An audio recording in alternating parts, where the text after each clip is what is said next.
Isa sa pinakamagandang motor ng Honda sa Pilipinas ay ang Honda ADV. Marami ang nag-ipon at sabik na nagabang sa pagdating ng modelong ito dahil dala nito ang mga katangiang hinahanap ng karamihan sa isang motorsiklo. Bukod sa napakagandang estilo na kahit piliting gayahin ng iba ay hindi matutularan, taglay din ito ang mga makabagong teknolohiya, malakas na performance at pagiging praktikal sa araw-araw na biyahe. Ngunit paano kung ngayong taon ay muling naglabas na naman si Honda ng mga bagong modelo na motorsiklo sa Pilipinas? Isa itong kapanapanabik na balita para sa mga motorista at enthusiast na kung saan ay kasama sa mga bagong inilabas ay ang modelong tumutugon hindi lang sa pang-araw-araw na pangangailangan kundi pati na rin sa style at performance na inaasahan mula sa Honda. Ang top 5 new Honda motorcycle sa Pilipinas na hindi lang praktikal, matipid at mura ay may mga advanced na features pa na kasama. Iyan ang isa-isay natin kasama ng mga presyo nito. Pero bago yun, syempre kung bago ka pa lamang po dito sa akin channel, baka naman kaibigan po itong click subscribe button pati na ang notification bell para naman update lagi sa mga video na gagawin ko pa. Alright, simulan na natin to!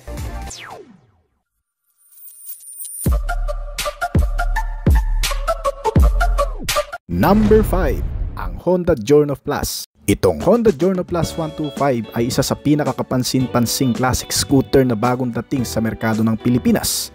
Bukod sa abot kayang presyo nito kumpara sa ibang brand na nasa parehong entry-level retro scooter category, dala rin nito ang isang mas premium na disenyo at mas compact na body styling na umaangkop sa mabilis na pamumuhay ng maraming Pilipinong commuter.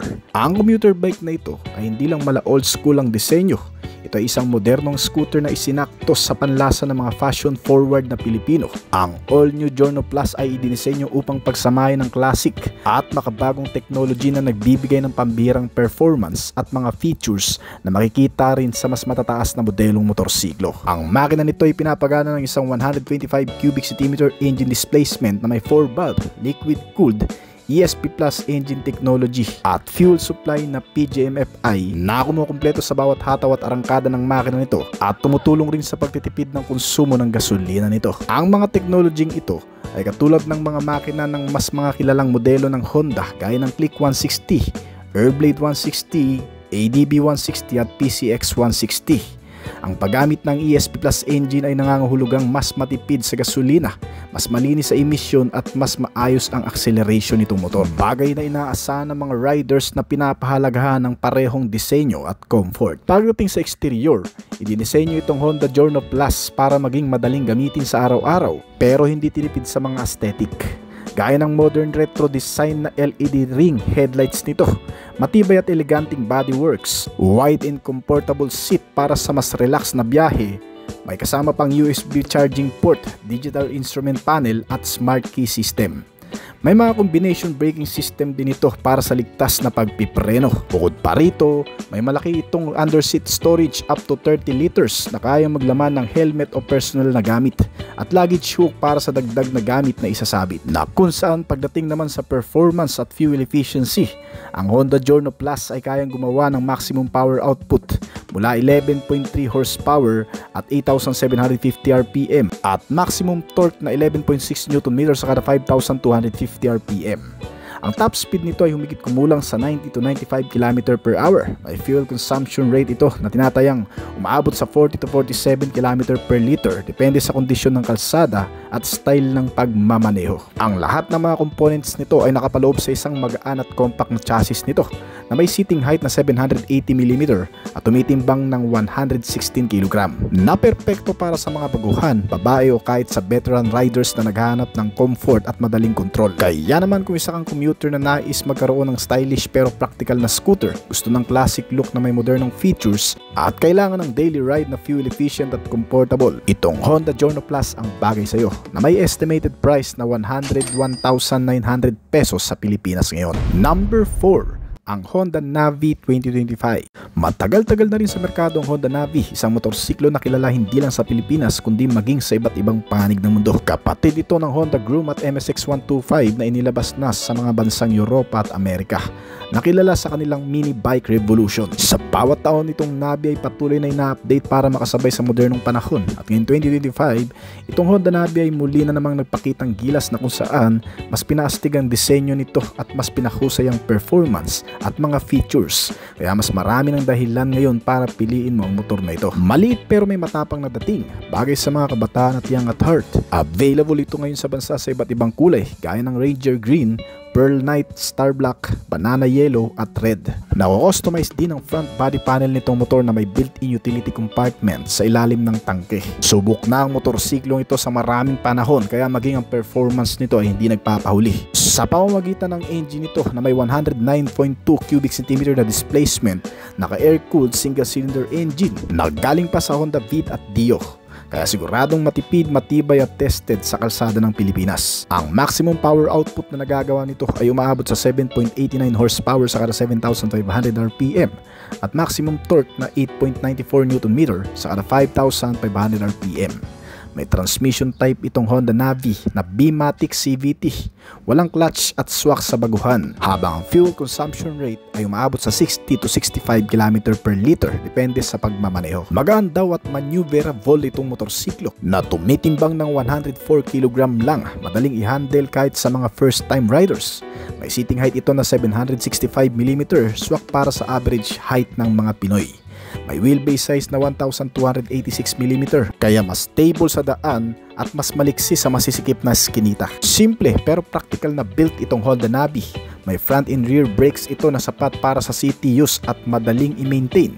Tubeless ang tires, mas ligtas at mas convenient kung sakaling maplat. Bagamat may kaliitan itong motor, meron naman itong fuel tank na 3.5 liters ang full tank at mapapagana mong motor na ito sa alinmang kick-starting at electric starting option. Bagong styling at accessories ready, mas moderno ang headlight at panel layout. Naka-analog nga lang ang instrument panel pero minimal digital touch na rin. Sa kabuuan itong Honda Navi 2025 ay isang motorsiklong may tuturing na game changer sa entry-level segment nito.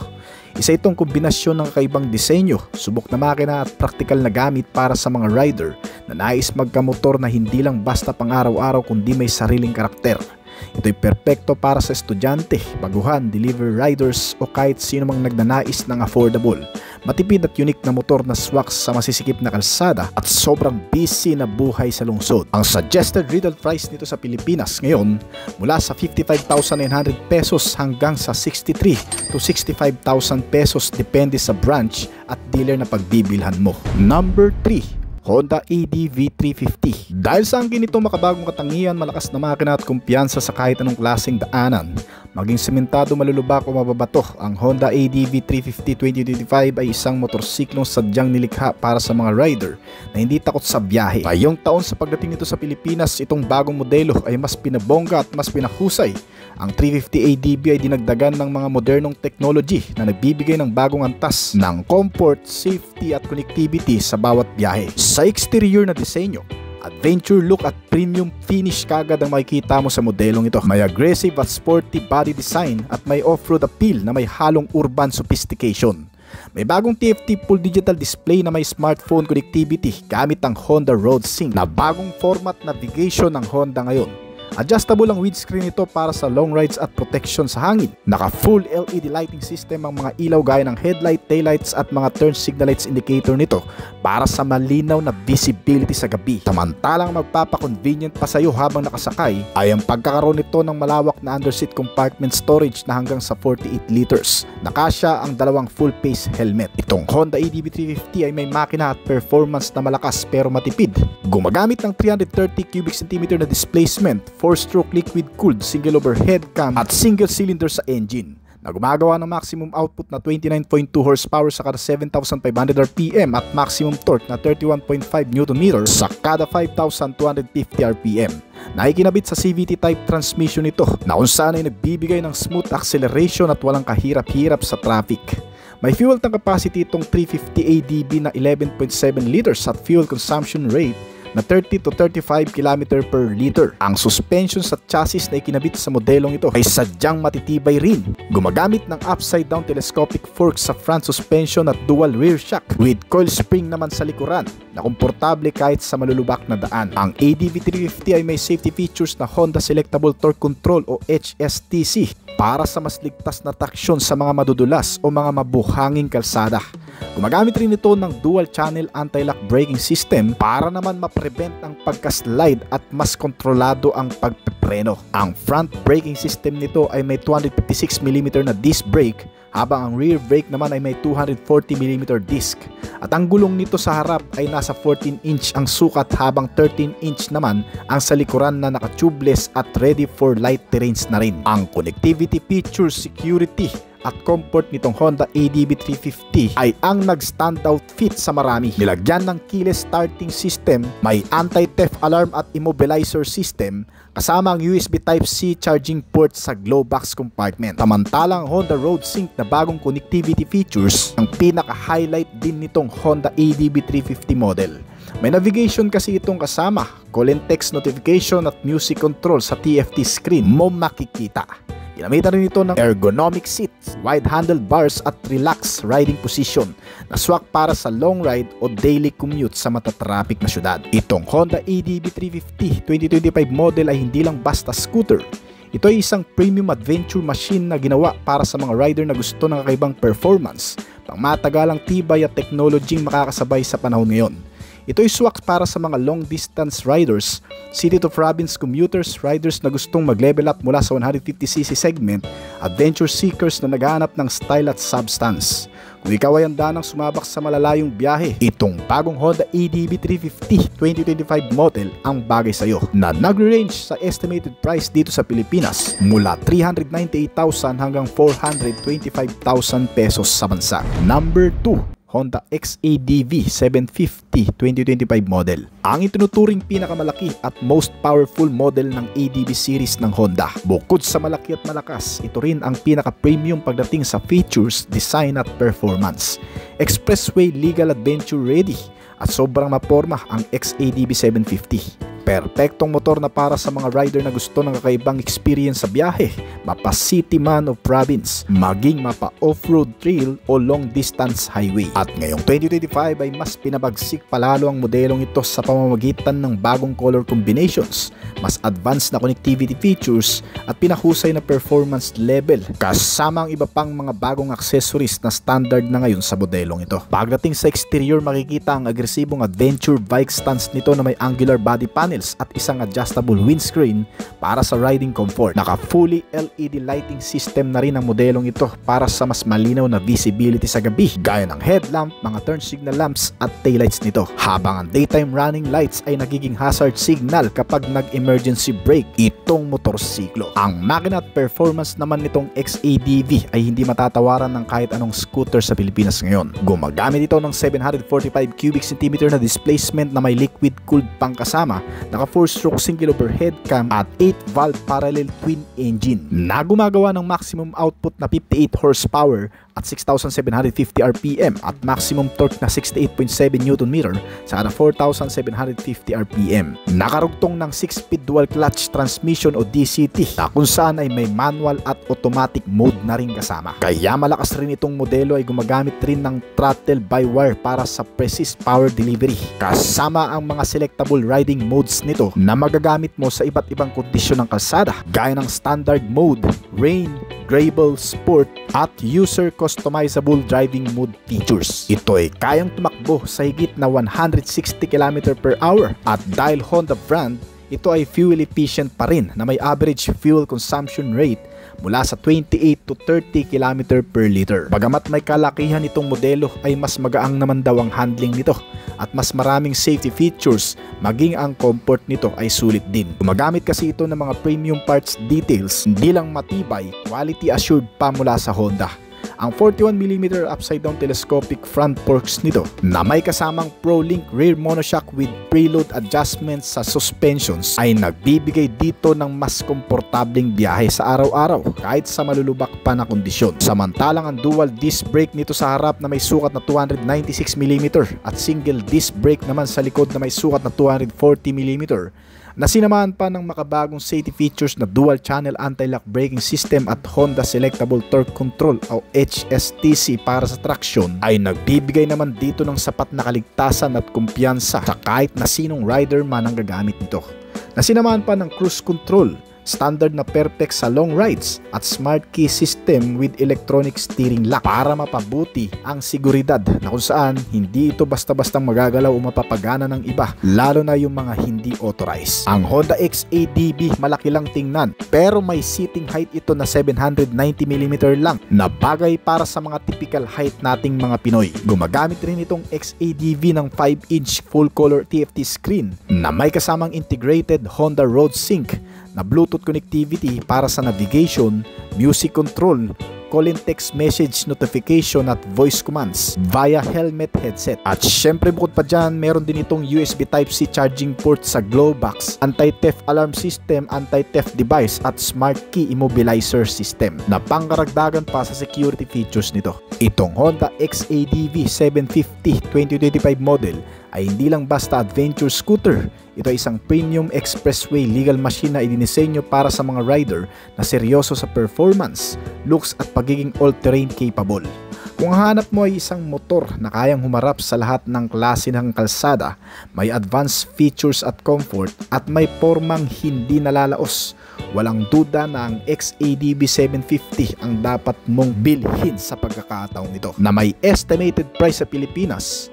Sa standard model ito ay nagkakahalaga ng 830,000 pesos habang ang pinakamataas na klase nito ay nagre-range sa 850,000 pesos kasama na ang registration insurance. Number 1, Honda PCX 160 2025 model. Sa mundo ng motorsiklo, ang mga automatic scooter ay ikinategorya bilang pangunahing transportasyon sa loob ng syudad. Yung tipong para sa mga taong naghahanap ng mas madaling paganahing motor at mas madaling dalhin sa kung saan-saan paman. Gaya ng kakalabas lamang motor ngayon ng Honda sa bansa, ang bagong Honda PCX 2025 model. Isang malusog na forma ng scooter na may dalang panalong performance, matipid kumonsumo, komportable at mas moderno. Aagaw agad sa atensyon mo ang naglalakihang mga ilaw nito sa harap at likod, gaya ng sharply styled LED headlamp, LED taillight kasama mga LED type turn signal light indicator. Nilagyan din ito ng malapad at sapat na faded na upuan na idinisenyo para sa parehong comfort at mas magandang control ng rider. Tinatawag itong modelo ngayon na PCX 160 Road Sync type na kung saan ay nilagyan ng makabagong features para sa phone connectivity at navigation system. Naka-smart keyless entry na rin itong modelo na may anti-theft alarm at answer back key system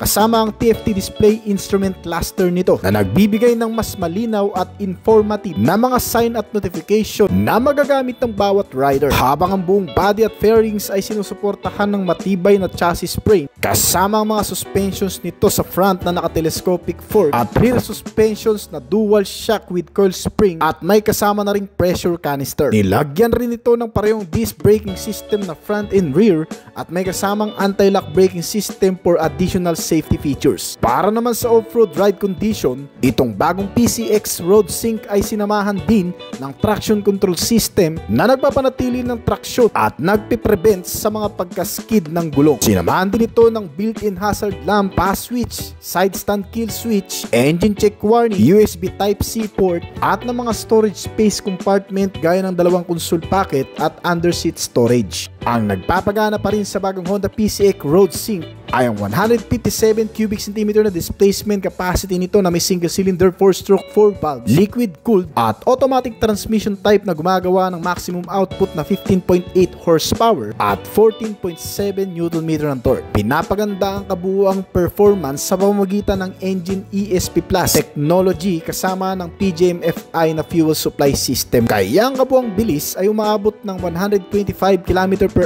at fuel consumption rate of 46 km per liter. Malayo-layong biyahe at marami-rami ring lugar ang mararating mo gamit ang bagong sasakyang gawa ng Honda na hindi lang pinalakas at pinaganda ang forma, pinanatili pa rin ang magandang kalidad, efficiency na may dagdag pang modernong amenity sa sulit na presyo mula sa 133,900 pesos hanggang sa 154,900 pesos sa Pilipinas ngayon. Honda EM1 electric scooter.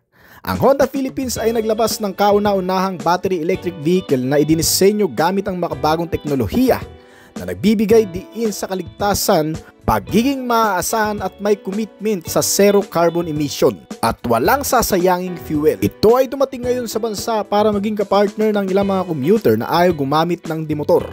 kundi mas pinipiling gumamit ng electric bike para sa kanilang transportasyon. Ang all-new EM1 ay ginawa upang magbigay din ng maayos at mahusay na karanasan sa pagsakay na nagtatakda ng pamantayan sa eco-friendly na transportasyon. Available sa dalawang premium na pagpipilian ng kulay gaya ng Pearl Sunbeam White at DIQDD Silver Metallic. Ang electric scooter na ito ay nilagyan din ng mga features na kagaya ng sa orihinal na motorsiklo gaya ng mga LED na ilaw nito sa harap at likod. Kasama ang digital meter panel gauge, isang secured key shutter lock, nilagyan din ng maliit na bulsa para sa mga gamit at isang retractable hook para sa mga isasabit.